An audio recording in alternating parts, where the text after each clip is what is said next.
এই গরমে একদম কলিজা প্রাণ ঠান্ডা করার মতো একটা ডেজার্ট রেসিপি নিয়ে চলে আসলাম। আশা করি আজকের এই ব্লগ ভিডিওটা সকলের অনেক বেশি ভালো লাগবে। হ্যালো এভরিওয়ান, আসসালামু আলাইকুম। আই হোপ সকলে অনেক বেশি ভালো আছেন। আলহামদুলিল্লাহ আমি অনেক বেশি ভালো আছি। ব্রেড মালাই তৈরির জন্য প্রথমে একটা ননস্টিক ফ্রাই প্যান নিয়েছি। এখানে 1 লিটার তরল দুধ নিয়েছি। তারপর আমি হাফ কাপের মতো দিয়েছি গুঁড়ো দুধ। এখানে 1 টেবিল চামচ দিয়ে দিলাম কাস্টার্ড পাউডার। আর দুধটা একদম ঠান্ডা অবস্থায় এই কাস্টার্ড পাউডার ও গুঁড়ো দুধটা খুব ভালোভাবে মিক্সড করে নিয়েছি। সবকিছু মিক্সড করার পর চুলাটা জ্বালিয়ে দিলাম। অবশ্যই ঠান্ডা অবস্থায় দুধের মধ্যে কাস্টার্ড পাউডার ও গুঁড়ো দুধ মিক্সড করে নেবেন, তাহলে দলা পেকে থাকবে না।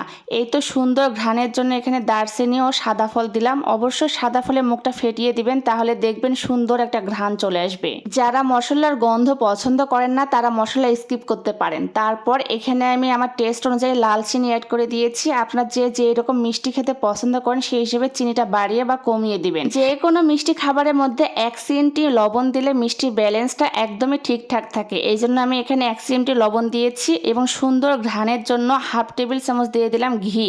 ঘিটা অবশ্যই দেওয়ার চেষ্টা করবেন, তাহলে দেখবেন মালাইটার মধ্যে একটা সুন্দর ঘ্রাণ চলে আসবে। দুধের মধ্যে গুঁড়ো দুধ ও কাস্টার্ড মিশ্রণ দেওয়ার কারণে দুধটা খুব সহজেই গাঢ় হয়ে আসবে। দুধটা যখন মোটামুটি ঘন হয়ে আসবে তখন চুলাটা একদমই অফ করে দিয়েছি এবং মশলাগুলো উঠে ফেলে দিলাম। আর এটা এক সাইডে রেখে দিলাম মোটামুটি ঠান্ডা হওয়ার জন্য। চলে গেলাম পরবর্তী স্টেপে। আজকের ডেজার্টটি বানার প্রধান উপকরণই হচ্ছে ব্রেড। এই তো আমি একটা ব্রেডের প্যাকেট নিয়ে নিলাম। আমি আজকে বানানা ব্রেড নিয়েছি। আর বানানা ব্রেড কে কে পছন্দ করেন অবশ্যই কমেন্টে জানাবেন। আমার তো এই বানানা ব্রেডটা অনেক বেশি পছন্দ, এমনি এমনি আমি খেয়ে ফেলি, এত বেশি মজা লাগে আমার কাছে। ব্রেডগুলো নেওয়ার পর চার সাইডে যে ব্রাউন কালারের অংশটা আছে ওটা আমি ছুরির সাহায্যে কেটে এক সাইডে রেখে দিব। এটা অবশ্যই ফেলে দিয়েন না, এটা দিয়ে আপনারা ব্রেড ক্রাম্পস তৈরি করে নিতে পারেন। আমি এভাবে সবগুলো ব্রেডের চার সাইডে অংশগুলো কেটে নিয়েছি। দেখুন ব্রেডগুলো দেখতে কত সুন্দর লাগতেছে। আর যেহেতু এটা বানানা ব্রেড এই জন্য কালারফুল। ব্রেডগুলো কাটার পর চলে গেলাম পরবর্তী স্টেপে। এখানে একটা সার্ভিং ডিশ নিয়েছি। নেওয়ার পর এখানে ব্রেডগুলো আমি সাজিয়ে নিব।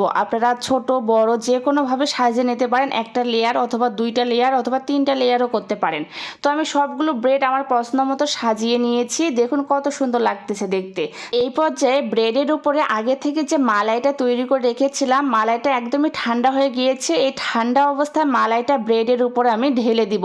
অবশ্যই মালাইটা ঠান্ডা অবস্থায় পরিবেশন করবেন, না হলে ব্রেডটা একদমই গলিয়ে যাবে। ডেজার্টটি আরো আকর্ষণীয় করার জন্য উপরের দিক থেকে আমি কাঠবাদাম, কিশমিশ, চেরি ফল দিয়ে সাজিয়ে নিব। তো আমার ভিডিওটি কেমন লেগেছে অবশ্যই মতামত জানাবেন। আমার ভিডিওটি কে কোন জেলা থেকে দেখতেছেন সেটাও কমেন্টে জানাবেন, যাতে আমি নেক্সট ভিডিওতে আপনাদেরকে ধন্যবাদ জানাতে পারি। ডেজার্টটি বানানোর পর নর্মাল ফ্রিজে 1 থেকে 1.5 ঘন্টা রেখে দিবেন। তারপর ঠান্ডা ঠান্ডা পরিবেশন করবেন। এই গরমে একদম কলিজা প্রাণ ঠান্ডা করে দিবে। আশা করি আজকের ভিডিওটা আপনাদের ভালো লেগেছে।